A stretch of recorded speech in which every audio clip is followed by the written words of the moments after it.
Olá, meu amigão, olá, minha amigona do laccursos.com.br. Eu sou o Rodrigo Belmonte e nós estamos agora tratando da Lei 8.112, Regime Disciplinar, parte 2. Conforme eu tinha prometido, a gente dá continuidade à parte 2 da Lei 8.112.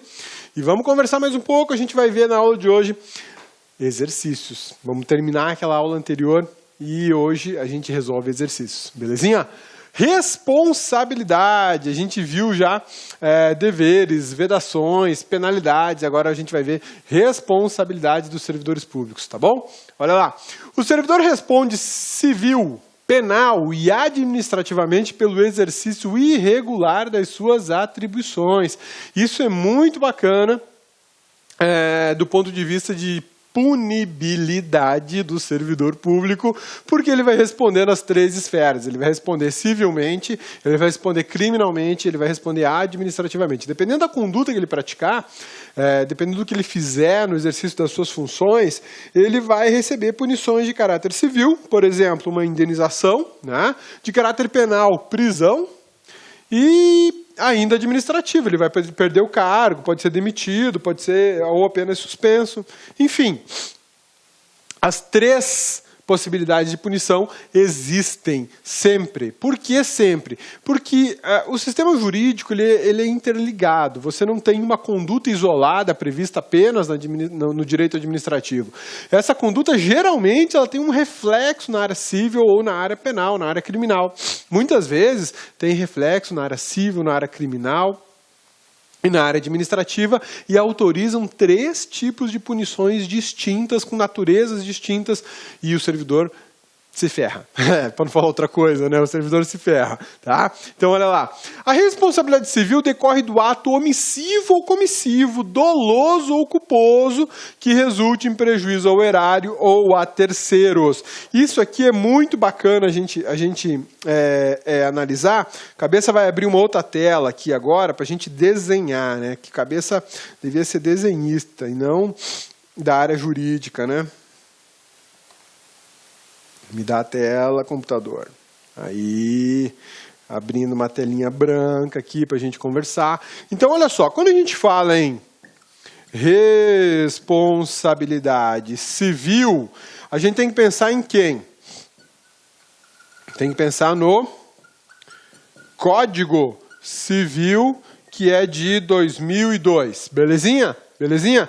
A responsabilidade civil, ela é decorrente de uma obrigação civil não cumprida.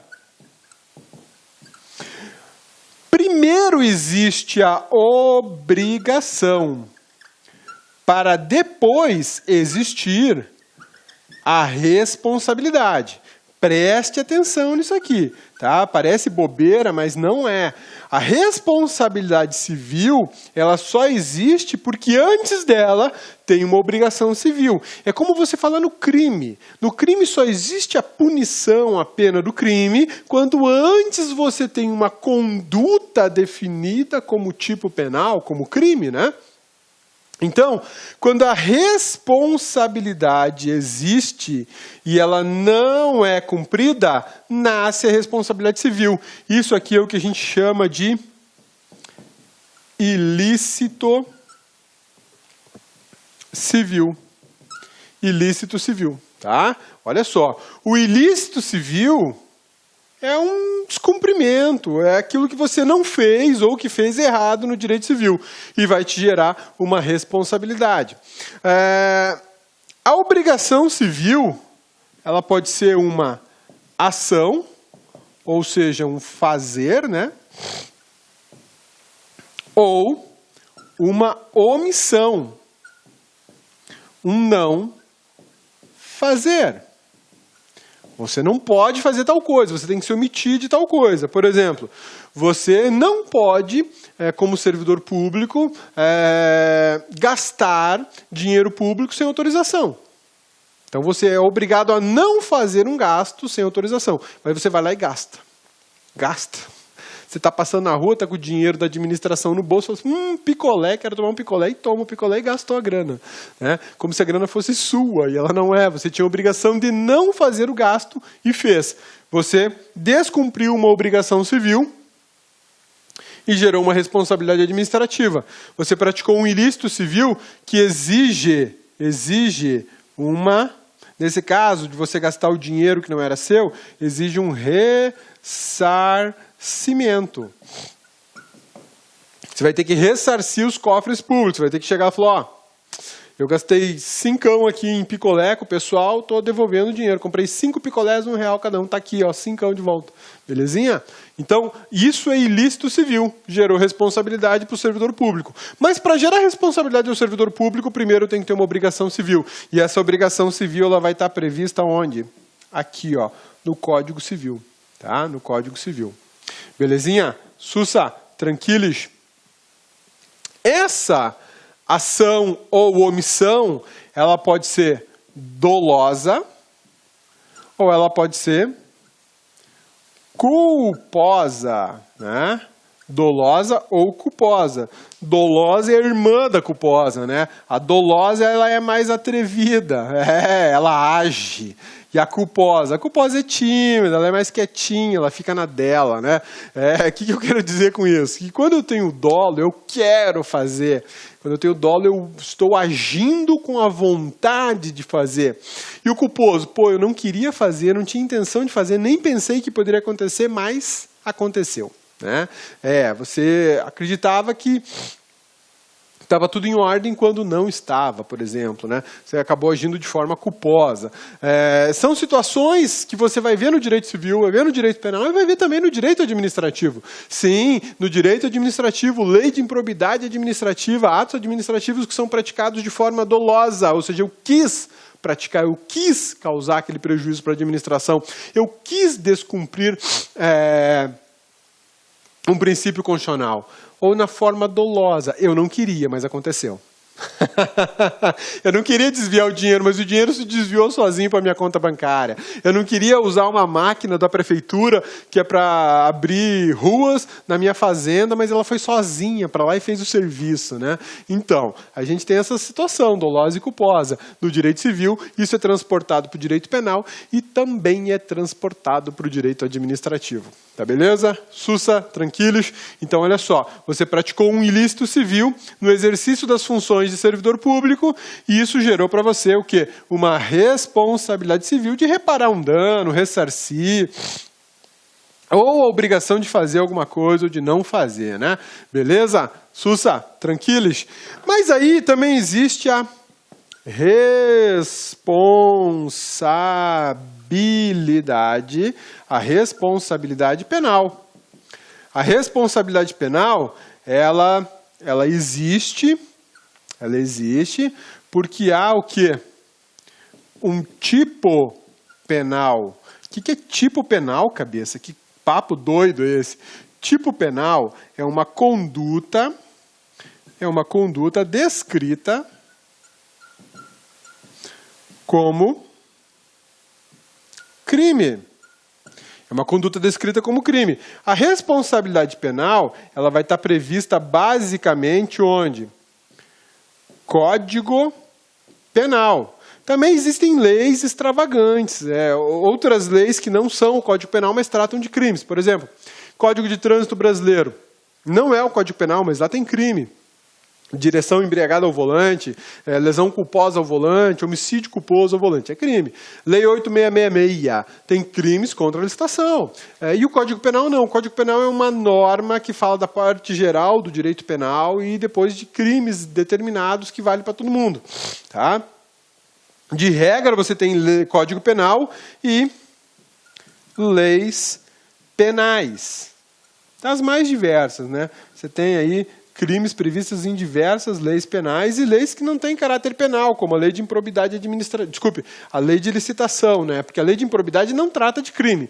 Que fique bem claro isso. A lei de improbidade não é uma lei que trata de crime. O ato de improbidade não é um ato criminoso, tá? É um ato administrativo e tem natureza civil, natureza jurídica de direito civil, não tem natureza jurídica de direito penal, tá?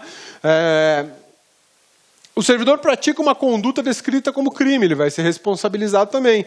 E detalhe, dentro do Código Penal existem os famosos crimes funcionais. O que é isso, crime funcional? Para praticar esse crime, você precisa ter uma condição aqui, ó. Uma condição específica. Servidor.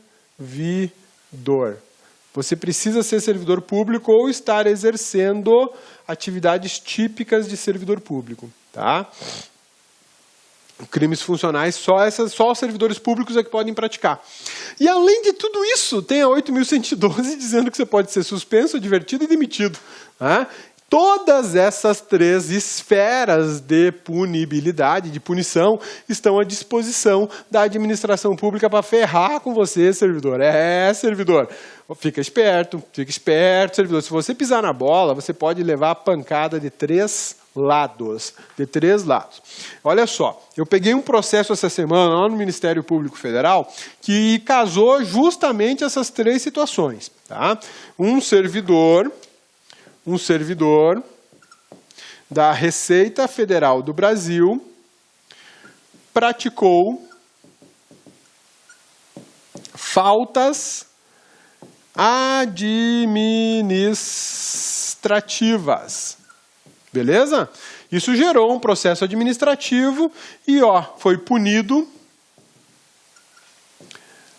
administrativamente, nada mais, nada menos com a cassação da aposentadoria dele. Ele já estava aposentado. E aí mandaram a cópia do processo para onde? Lá para o Ministério Público Federal. Para quê? Só para a gente dar uma olhada no que a Receita fez? Não. Ó o que vai rolar. Ação de improbidade.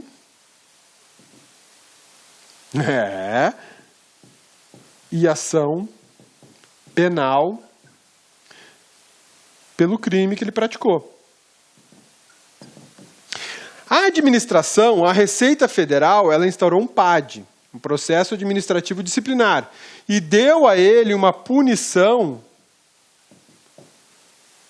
administrativa. E é só isso que a administração poderia fazer. Na responsabilização dele, poderia aplicar uma punição administrativa. Aí vem agora para o Ministério Público Federal adotar providências na esfera da improbidade. Eu estou dentro da esfera civil e também da esfera criminal. Além de ter a sua aposentadoria cassada, porque se ele estivesse em exercício, se ele estivesse em atividade, a punição para o ato que ele praticou seria a demissão. Então, como ele não está, em atividade, eu não tenho como demiti-lo. Daí, a razão da própria legislação, a 8.112, diz assim, não dá para demitir? Não, então detona a aposentadoria dele. E o órgão administrativo fez exatamente isso. Deu a punição administrativa, que foi justamente a cassação da aposentadoria dele. Cassou a aposentadoria. Aí veio para o Ministério Público para quê? Para ajuizar ação de improbidade por ato de improbidade administrativa, e a gurizada lá, faca na caveira, não está satisfeita com pouca desgraça, ainda vai mandar uma ação penal no zóio do infeliz. Fez besteira no Serviço Público Federal? Beleza. É fácil de fazer, mamão com açúcar. Mas quando descobre, filho, na esfera federal, arde bastante. Por quê? Porque a gurizada é meio doidona. A gente começa a espumar lá no MPF quando vê essas coisas, tipo cachorro louco, não tem?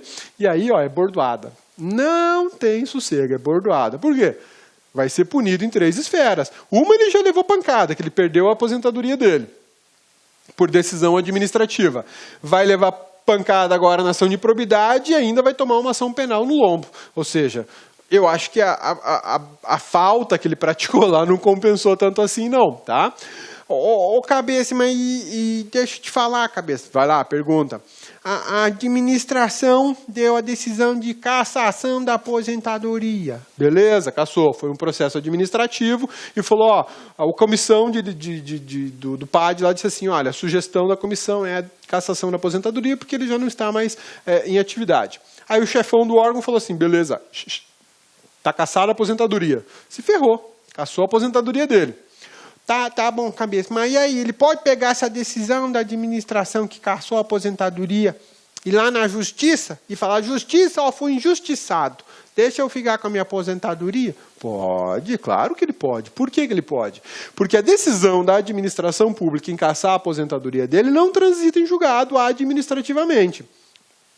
Ela pode ser, ela não transita em julgado, né? Ela pode ser discutida judicialmente. Existe um termo que eu detesto, por sinal, que chama-se coisa julgada administrativa. Ou seja, dentro da administração ele não teria mais recursos para essa discussão sobre a aposentadoria dele que foi cassada. Então transitou em julgado administrativamente. Esse é um termo horroroso, eu não gosto nem de usar ele. Mas ele existe por causa da lei de processo administrativo e porque um bando de doutrinador aí fala desse termo horroroso e porque cai em prova. Então grava isso. Ele perdeu a aposentadoria dele administrativamente porque houve uma decisão administrativa que transitou em julgado administrativamente. Beleza? Mas aí nosso amigão perguntou, pô, ele não pode pegar essa decisão e levar lá na justiça e rediscutir? Pode, porque esse trânsito em julgado administrativo é uma mera preclusão, é um mero esgotamento das vias ordinárias de discussão administrativa. E eu ainda posso pegar todo esse processinho e levar para a justiça e falar, ó, juizão, não merecia perder minha aposentadoria, o que eu fiz não está errado, está tudo certo, eu vou provar. Posso discutir isso sim. E a ação de improbidade e a ação penal? Vão correr separadamente. Você quer discutir judicialmente numa ação civil a sua aposentadoria? Vai firme, vai na fé. Mas eu vou meter ficha numa ação de improbidade e numa ação penal que vão correr paralelamente. Tá bom? Beleza? E se na ação civil ele tiver reverter isso tudo? O que você acha? Ele reverteu justamente a decisão que determinou a cassação da aposentadoria e o juiz fala, não tem cassação nenhuma não, está aposentado de volta. Sem problema nenhum. Essa decisão não vai interferir aqui na esfera criminal. Por quê? Porque eu estou analisando o crime, não estou analisando uma decisão administrativa. Tá?